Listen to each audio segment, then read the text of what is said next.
શું છે ડોનાલ્ડ ટ્રમ્પનો એ નિર્ણય જેણે આખા વિશ્વને ચોંકાવી દીધું છે?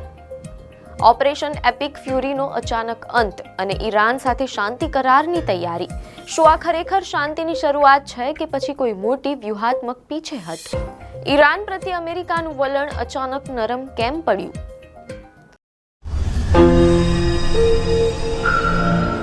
નમસ્કાર દર્શક મિત્રો, ધ લોકસત્તા શોમાં આપનું સ્વાગત છે. શું છે ડોનાલ્ડ ટ્રમ્પનો એ નિર્ણય જેને આખા વિશ્વને ચોંકાવી દીધું છે? ઓપરેશન એપિક ફ્યુરીનો અચાનક અંત અને ઈરાન સાથે શાંતિ કરારની તૈયારી. શું આ ખરેખર શાંતિની શરૂઆત છે કે પછી કોઈ મોટી વ્યૂહાત્મક પીછેહટ? ઈરાન પ્રત્યે અમેરિકાનું વલણ અચાનક નરમ કેમ પડ્યું? વૈશ્વિક રાજનીતિના ક્ષેત્રમાં અત્યારે સૌથી મોટા સમાચાર અમેરિકા અને ઈરાન વચ્ચેના સંબંધોને લઈને આવી રહ્યા છે. છેલ્લા કેટલાક સમયથી મધ્ય પૂર્વમાં જે યુદ્ધ જેવી સ્થિતિ સર્જાઈ હતી તેમાં હવે એકાએક મોટો વળાંક આવ્યો છે. દુનિયાભરની નજર અત્યારે અમેરિકાના રાષ્ટ્રપતિ ડોનાલ્ડ ટ્રમ્પ પર ટકેલી છે, કારણ કે તેમણે ઈરાન વિરુદ્ધ ચાલી રહેલા સૈન્ય અભિયાનને લઈને એક ચોંકાવનારો નિર્ણય લીધો છે. ટ્રમ્પે જાહેરાત કરી છે કે ઈરાન સાથેની વાતચીત હવે તેના અંતિમ તબક્કામાં પહોંચી ગઈ છે અને ટૂંક સમયમાં બંને દેશો વચ્ચે એક ઐતિહાસિક શાંતિ કરાર એટલે કે પીસ ડીલ પર હસ્તાક્ષર થઈ શકે છે. આ જાહેરાતની સાથે જ અમેરિકાએ તેના અત્યંત મહત્વકાંક્ષી પ્રોજેક્ટ ફ્રીડમ પર પણ કામચલાઉ ધોરણે રોક લગાવી દીધી છે, જે દર્શાવે છે કે વોશિંગ્ટન હવે ઈરાન પ્રત્યે નરમ વલણ અપનાવી રહ્યું છે. મીડિયા અહેવાલોમાંથી જાણવા મળેલ છે કે અમેરિકાના વિદેશ મંત્રી માર્ક રૂબિયોએ પુષ્ટિ કરી છે કે ઈરાન વિરુદ્ધ અમેરિકાનું ઓપરેશન એપિક ફ્યુરી હવે સમાપ્ત થઈ ગયું છે. આ એક એવું સૈન્ય અભિયાન હતું જે અમેરિકા અને ઇઝરાયલ દ્વારા સંયુક્ત રીતે ઈરાનની સૈન્ય તાકાતને ડામવા માટે શરૂ કરવામાં આવ્યું હતું. જો કે અહીં એ નોંધવું અત્યંત જરૂરી છે કે ભલે સૈન્ય કાર્યવાહી રોકી દેવામાં આવી હોય, પરંતુ સ્ટ્રેટ ઓફ હોર્મુઝમાં નેવલ બ્લોકેડ એટલે કે નૌકાદળની નાકાબંધી હજુ પણ યથાવત રાખવામાં આવી છે, તેમ અહેવાલોમાં જાણવા મળેલ છે. અમેરિકાએ એક તરફ પોતાની સૈન્ય ગતિવિધિઓ પર વિરામ મૂક્યો છે, તો બીજી તરફ ઈરાન પર દબાણ જાળવી રાખવા માટે વ્યૂહાત્મક મજબૂતી પણ બતાવી છે. રાષ્ટ્રપતિ ડોનાલ્ડ ટ્રમ્પે પોતાના social media platform truth social પર એક પોસ્ટ દ્વારા આ મહત્વના નિર્ણય પાછળના કારણો સ્પષ્ટ કર્યા છે. ટ્રમ્પે ખુલાસો કર્યું છે કે તેમણે પાકિસ્તાન અને અન્ય કેટલાક દેશોની વિનંતી પર આ પગલું ભર્યું છે. તેમની પોસ્ટમાં ટ્રમ્પે લખ્યું છે કે ઈરાન સાથેની વાતચીત આગળ વધી છે અને તે હવે તેના છેલ્લા સ્ટેજ પર પહોંચી ગઈ છે.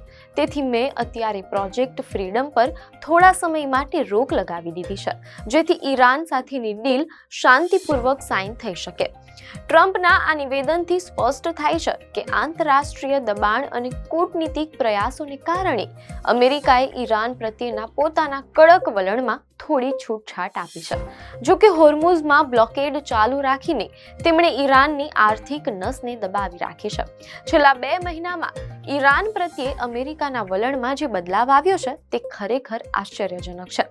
મીડિયા અહેવાલમાંથી જાણવા મળેલ છે કે રૂબિયોએ પત્રકારો સાથે વાત કરતા જણાવ્યું હતું કે અમેરિકા હવે શાંતિના રસ્તા પર આગળ વધવા માંગે છે અને તેઓ નથી ઈચ્છતા કે ફરીથી યુદ્ધ જેવી સ્થિતિ સર્જાય. તેમણે સ્પષ્ટ કર્યું કે પ્રોજેક્ટ ફ્રીડમનો ઉદ્દેશ્ય હુમલો કરવાનો નથી, પણ આત્મરક્ષણ કરવાનો છે.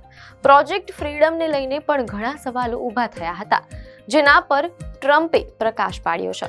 મીડિયા અહેવાલોમાંથી જાણવા મળેલ છે કે ટ્રમ્પે કહ્યું કે જ્યારે ઈરાને સ્ટ્રેટ ઓફ હોર્મુઝને બંધ કરી દીધું ત્યારે વિશ્વના અનેક દેશોના માલવાહક જહાજો ત્યાં ફસાઈ ગયા હતા. આ દેશોએ વોશિંગ્ટન પાસે મદદ માંગી હતી કે તેમના જહાજોને સુરક્ષિત રીતે બહાર કાઢવામાં આવે.